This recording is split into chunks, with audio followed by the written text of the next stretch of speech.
Good morning, children. This is lecture 2 of chapter Light.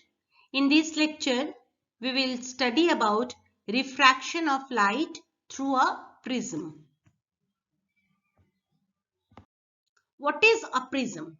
A prism is a transparent medium bounded by 5 plane surfaces, 2 triangular, 3 rectangular, with a triangular cross section.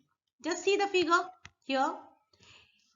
The two opposite parallel surfaces of the prism are triangular. This one, there's the ABC and DEF.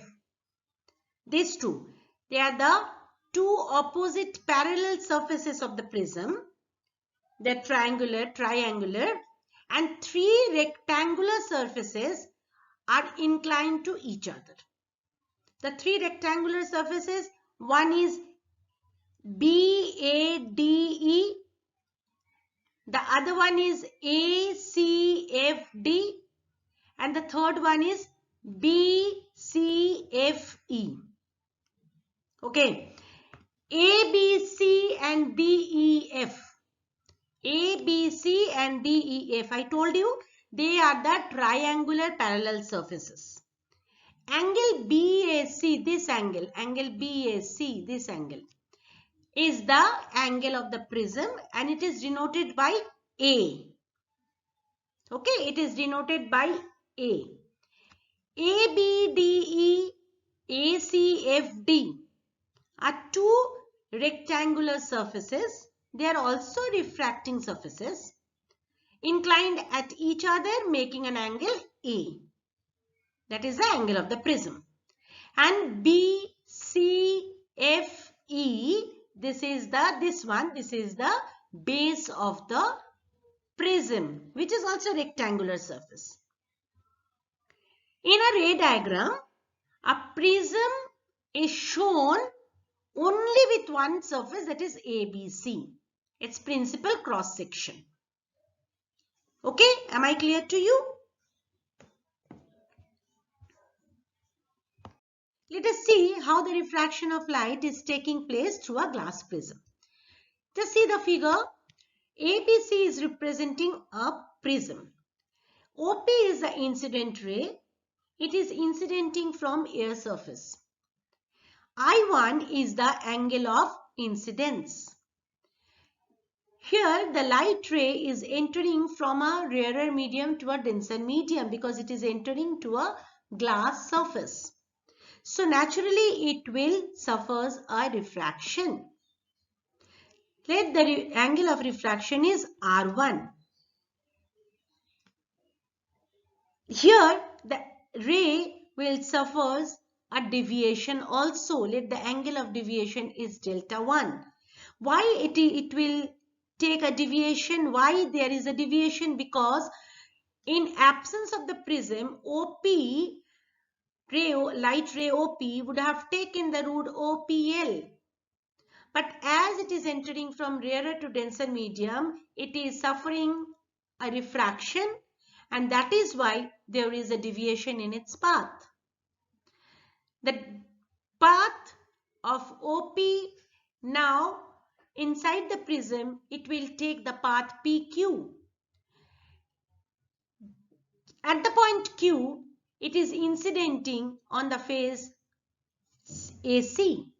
So the angle of incidence at the face AC is R2. Now, it will come out from the face AC. QR is the emergent ray. Now again it is suffering a refraction because it is now going through a denser medium to a rarer medium. Angle I2 is the angle of emergent. Okay, or you can say this is the angle of refraction in the phase AC. Okay, now here again the ray suffers a second deviation, that is delta 2. Again I am repeating here, in the absence of the prism ABC, this incident ray OP would have taken the root OPL. Okay, but it is the ray OP is getting deviated because of the refraction taking place when the light ray is entering from rarer to denser medium, then again coming out from denser to rarer medium.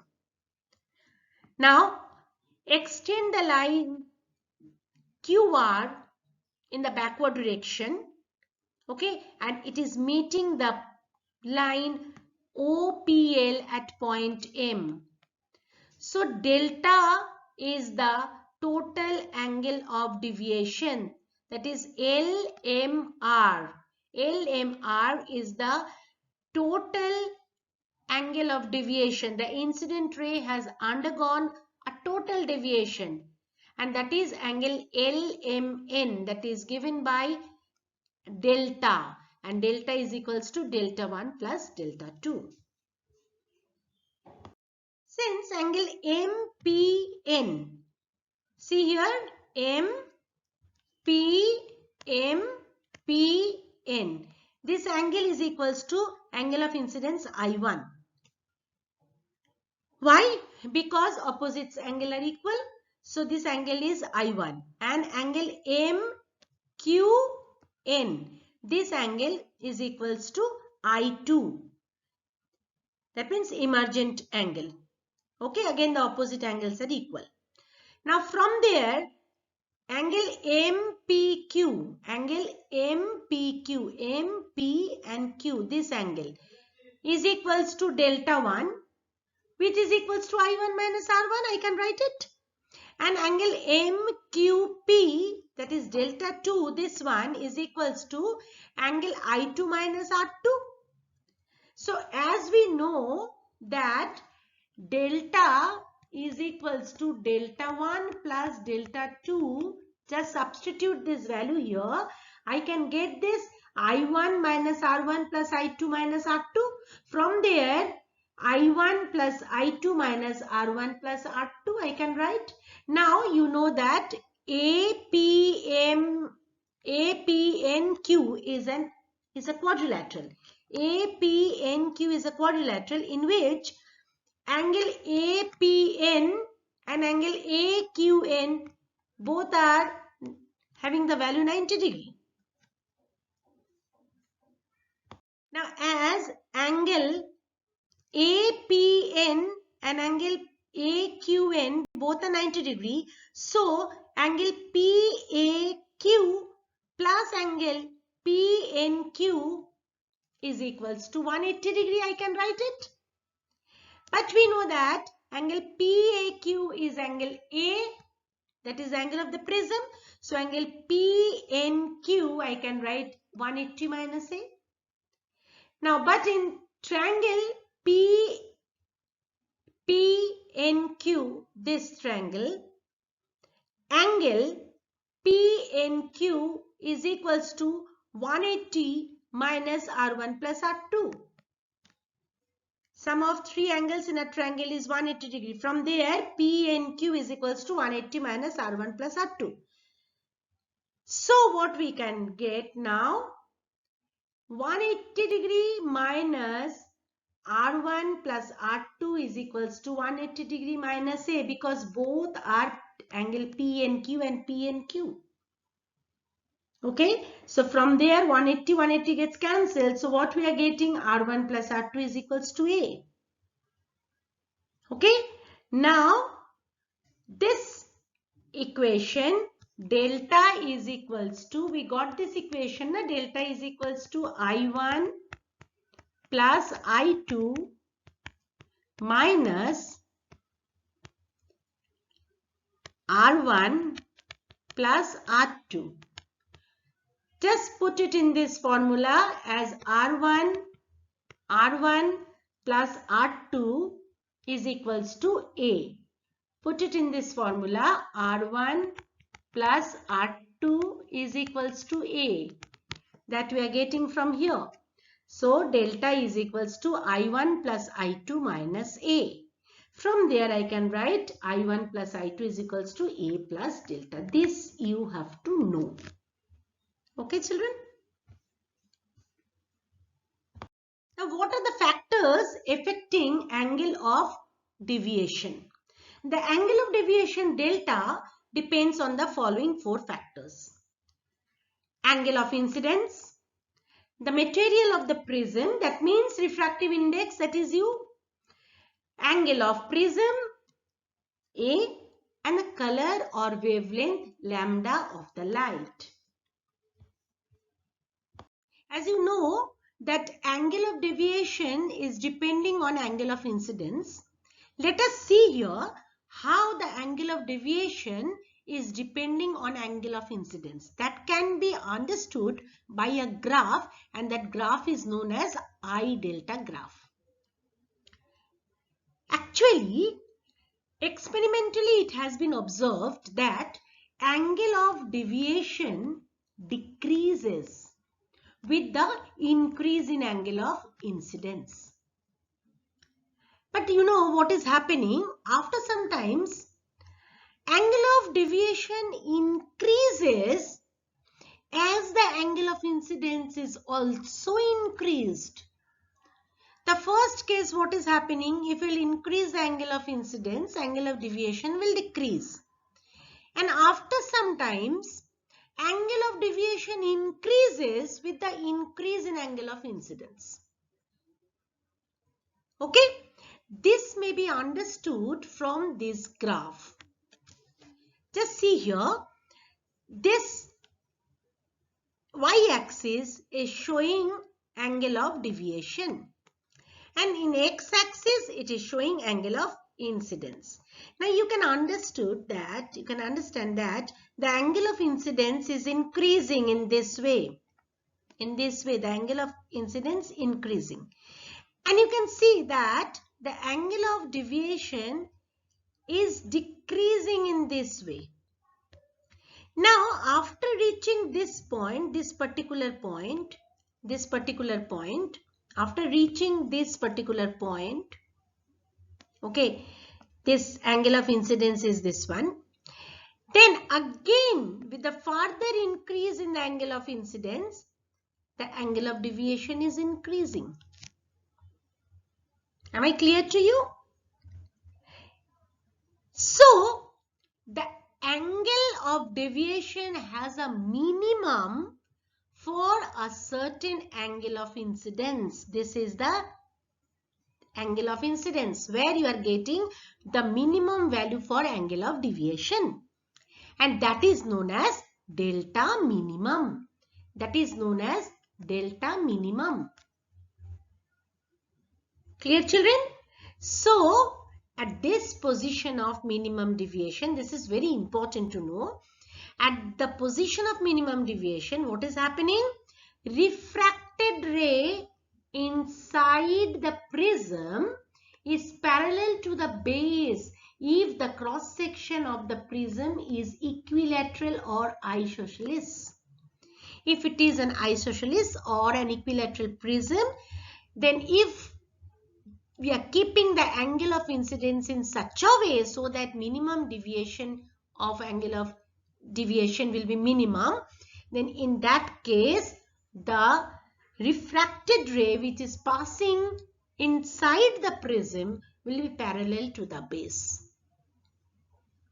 Or just the reverse also, you can say that if the refracted ray inside the prism is parallel to the base of the prism, that means the condition is in minimum deviation position. It is in minimum deviation position.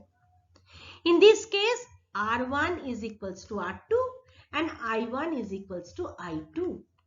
R1 is equals to I2 and R1 is equals to R2 from the principle of reversibility of light ray. Okay. In minimum deviation position, as I told you, R1 is equals to R2 and I1 is equals to I2. So, what is the relationship we are having? That is I1 plus I2 is equals to A plus delta. From there, I can get delta is equals to I1 plus I2 minus A. And in the minimum deviation position, I can write delta as delta minimum, and we are getting I is equals to I2. So just replace it, delta minimum, I can write it as delta minimum is equals to 2I minus A. See here, 2I minus A. Am I clear to you, children? This is the minimum deviation position graph, and in minimum deviation, delta minimum should be equal to 2I minus A. So this is a very important thing to know.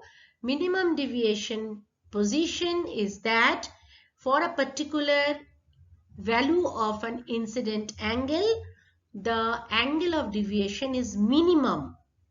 After that, again it will increase with the increase in the angle of incidence. Am I clear? Now see, deviation at different angles of incidence. Material of the prism is glass with the refractive index 1.5. Now see the figure here. The first one, the first case when I is equals to 70 degree. In the second case when I is equal to 48 degree. And in the third case when I is equals to 30 degree. Okay. So you can do it experimentally. You can find the value, all the values experimentally. For I is equals to 70 degree, I2 is equals to 33 degree is coming, and delta for this case is coming 43 degree. This all can be calculated experimentally. Experimentally, you can calculate, you can find out the value of I2 and delta. For I1 is equals to 48 degree, if you are keeping the angle of incidence as 48 degree, angle I2 will also be 48 degree. See here, angle of incidence I1 is 48 degree. So angle of emergent also we are getting 48 degree. And delta in this case is 36 degree. Okay, deviation is 36 degree. And if I1 is 30 degree, then I2 is coming 77 degree, where delta is coming 47 degree. So what you are getting? At I1 is equals to I2 is equals to I, which is 48 degree. We are getting I1 is equals to I2, 48 degree. So naturally it is a minimum deviation position for an equilateral prism where A is equals to 60 degree. Okay, so if you want to calculate the delta minimum for this case, as you know that delta minimum is equals to 2I minus A, I is equals to 48 degrees, so 2 into 48 degree minus 60, because A is 60, it is an equilateral prism. It is coming 36 degree. Am I clear? So if I is equals to 48 degree, angle of incidence is 48 degree, then delta minimum should come 36 degree. So if you draw the graph, then if I is equals to 48 degree, delta minimum, it is the minimum deviation position, delta minimum should come 36 degree. Is it okay? How to calculate delta? If you want to calculate delta, how to calculate delta? For refraction at first phase, mu is equal to sine I1 by sine R1. Okay. So from there, mu you know, sine I1 you know the value, because angle of incidence you are taking. So unknown is R1. Calculate R1 from here. Since R1 plus R2 is equals to A, R2 can be calculated because you will get the value of R1, and you know that A is equals to 60 degree equilateral prism you have taken. So you can calculate R2. For refraction at the second phase, 1 by mu is equal to sine R2 by sine I2. From there, calculate the value of I2. Okay. Now from there, calculate delta. Delta is equals to I1 plus I2 minus A. Okay. Dependence of angle of deviation on prism material. That means the refractive index of the prism, angle of prism, and the color. That means the wavelength of the light. What about refractive index? At a given angle of incidence, material with higher refractive index, a material which is having higher refractive index produce greater angle of deviation. A flint glass produce more angle of deviation than a crown glass prism. Why it is so? Because the refractive index of the flint glass prism is more than the refractive index of the crown glass prism. Angle of prism, angle of deviation delta increases with the increase in the angle of prism A. And how it is depending on the wavelength of the light? Angle of deviation increases with the increase in the wavelength of the light. Okay. Delta violet, if the light is violet color, then angle of deviation of a violet color is greater than delta red. Why? Because lambda violet is less than lambda red. Wavelength of the violet light is less than the wavelength of the red light. And refractive index of the violet light is greater than the refractive index of the red light. Okay.